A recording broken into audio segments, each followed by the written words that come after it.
Siluman itu adalah siluman Grenda Seba, yang sekarang menjadi sesembahan Sekang Baplang dan penganutnya. Kelihatannya, mereka sudah tahu kalau Dinda Prabu Angling Dharma dan Dinda Sekarwangi tidak ada. Tapi, siapa mata-mata yang berhasil masuk ke Malapati? Nah,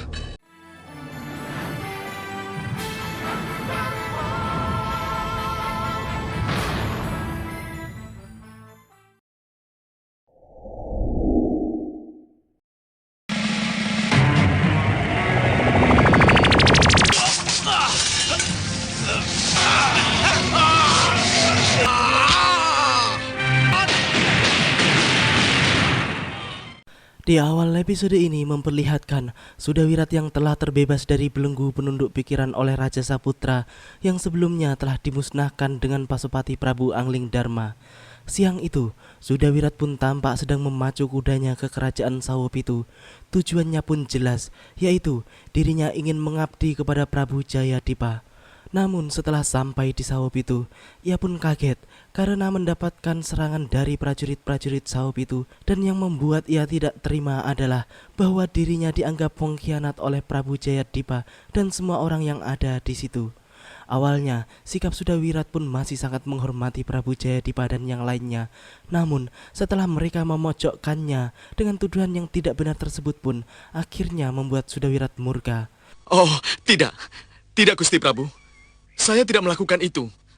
Dan saya tidak mengenal nama-nama yang Gusti sebutkan tadi. Kamu pengkhianat, Sudawirat.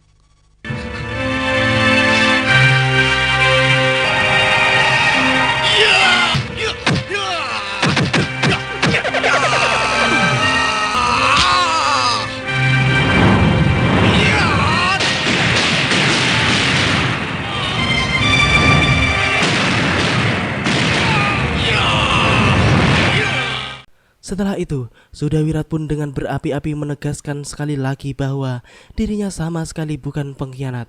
Ya, karena memang semua yang dilakukannya adalah bukan keinginannya sendiri, namun karena pengaruh kekuatan iblis pusar angin yang menyusup dalam dirinya.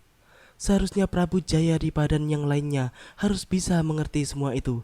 Namun, mereka malah melihat apa yang telah dilakukan oleh Sudawirat dan bukan melihat apa yang menyebabkan Sudawirat melakukan semua keburukan tersebut. Sungguh raja yang sangat tidak bijaksana. Setelah menjelaskan semuanya, Sudawirat pun kemudian memutuskan untuk pergi meninggalkan Sawopitu. Tidak! Saya bukan pengkhianat dan saya tidak akan pernah berkhianat. Mohon diingat, saya pernah menyelamatkan keluarga Gusti dengan tanpa pamrih, tanpa imbalan. Masih ingatkah kalian? Saya pernah menyelamatkan keluarga Gusti Prabu dari pembuangan. Sekarang ini, dengan niat baik, saya ingin mengabdikan diri pada Gusti Prabu. Kalau memang saya sudah tidak diterima, saya sudah tidak dikehendaki, saya akan pergi. Tapi tolong, jangan pernah sebut saya pengkhianat. Sementara itu di langit tanpa bintang, terlihat Rahwana dengan gelembung-gelembung jahatnya sedang terlihat sangat senang karena mereka sebentar lagi akan bisa melepas Bahadur dan Kasmala dari penjara langit tersebut. Itu artinya dengan lepasnya Bahadur dan Kasmala, maka kekuatan hitam akan semakin kuat di muka bumi. Kemudian gelembung Rahwana pun memerintahkan para bawahannya untuk menghancurkan penjara langit, sehingga Bahadur bisa kembali lagi ke bumi dan bebas menebar ke angkara murkaan lagi. Sudah saatnya. Apa yang harus kami lakukan? Hancurkan penjara langit itu. Ya, segera kami lakukan. Dari bukit itulah akan kamu awali petualangan. Malam itu, Bahadur dan Kasmala pun menuju Meranggas karena mereka merasakan ada hawa sihir di tempat Gendrawani, sehingga mereka pun penasaran dan segera menuju kediaman Gendrawani. Ternyata betul, Gendrawani sedang dalam keadaan terikat oleh rantai sihir Nyi Jantur. Bahadur pun kemudian segera melepaskan belenggu tersebut. Bahadur pun juga mengobati Soca Cendawa yang sebelumnya telah terkena hajaran Nyi Jantur sehingga tidak sanggup bangkit kembali. Bopo, apa saya harus terikat terus oleh rantai Nyi Jantur ini, Bopo? Bopo.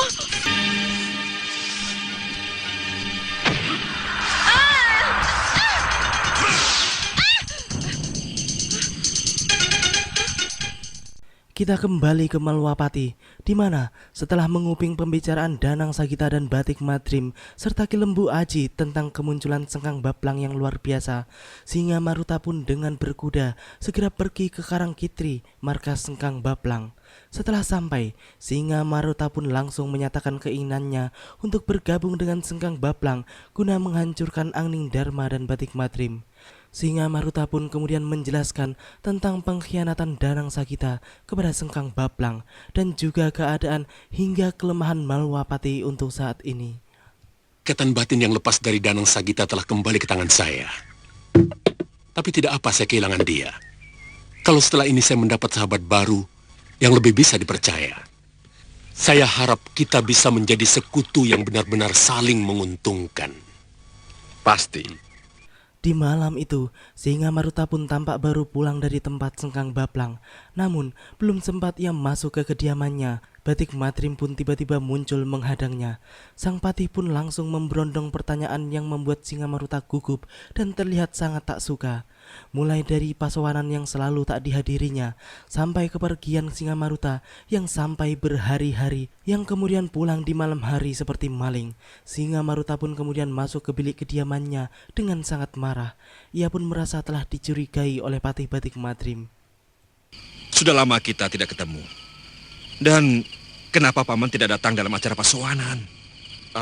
Saya tidak akan ke pasowanan kalau saya anggap tidak penting. Itu sudah kebiasaan saya. Iya. Pergi dalam beberapa hari, pulang malam dalam keadaan capek. Pasti Paman punya alasan tersendiri untuk itu, bukan? Nanda Madrim, saya tidak suka dicurigai.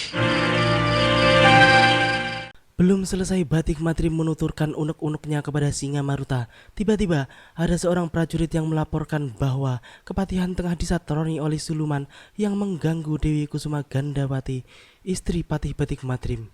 Batik Madrim pun kemudian langsung menemui istrinya di kepatihan. Sang istri pun kemudian menceritakan bahwa yang baru saja datang adalah manusia siluman setengah badan yang mampu menjebol dan mengalahkan para prajurit. Namun, ia pun kemudian pergi tanpa meninggalkan bekas satupun. Batik Madrim pun kemudian menghubungkan kejadian tersebut dengan Sengkang Baplang yang mengancam Malwapati akhir-akhir ini. Siluman besar dan menakutkan, tanpa tubuh dan tanpa kaki.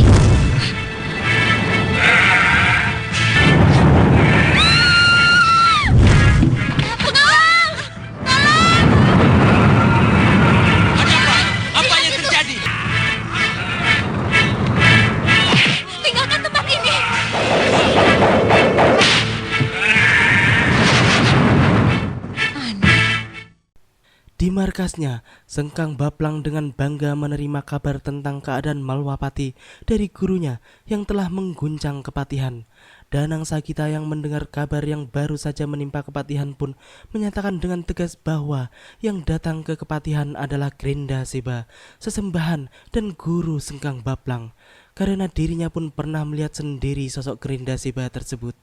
Ki Lembu Aji pun berpendapat bahwa Sengkang Baplang berarti akan benar-benar menyerang Malwapati. Sedangkan patih Batik Madrim pun kini telah curiga bahwa ada orang dalam yang menjadi mata-mata Sengkang Baplang, namun mereka belum bisa memastikannya. Saya bisa bayangkan bagaimana istri Batik Madrim ketakutan dan kepatihan goncang dengan kehadiran guru.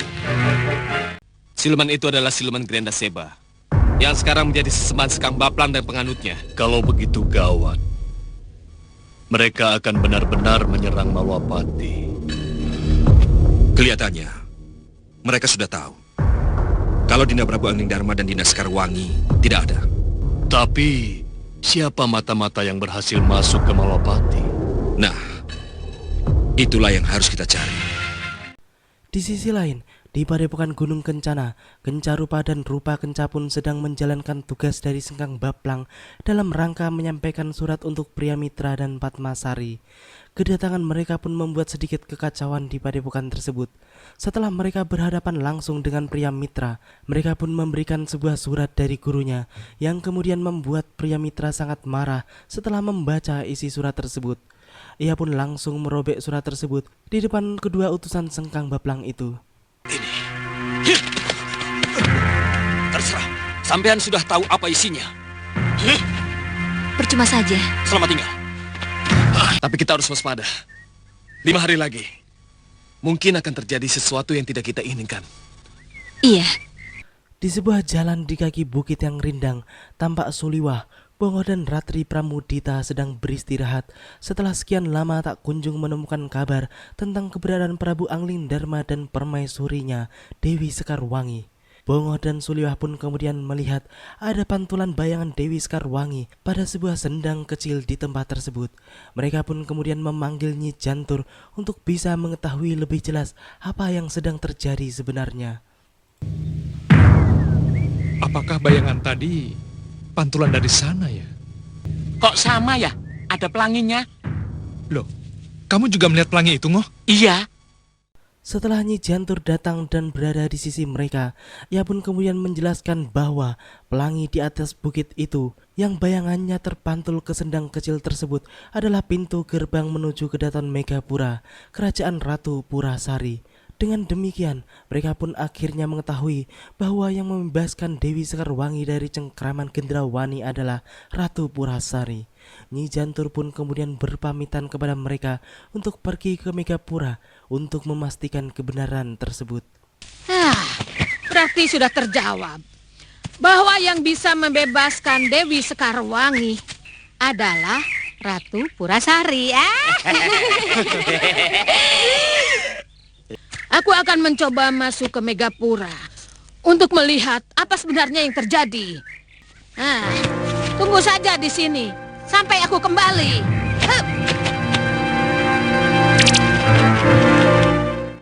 Hari itu adalah tepat hari kelima sejak anak buah Sengkang Baplang memberikan surat peringatan kepada pria mitra di Gunung Kencana.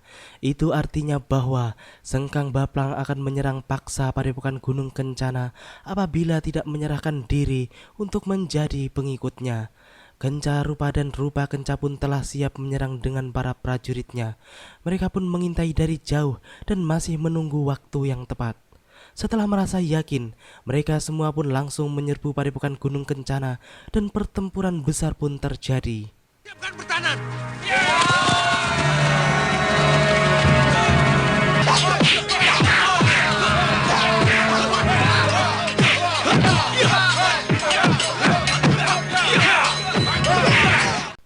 Pria mitra yang kemudian turun ke gelanggang pertarungan pun dengan mudah mengalahkan Kenca Rupa dan Rupa Kenca.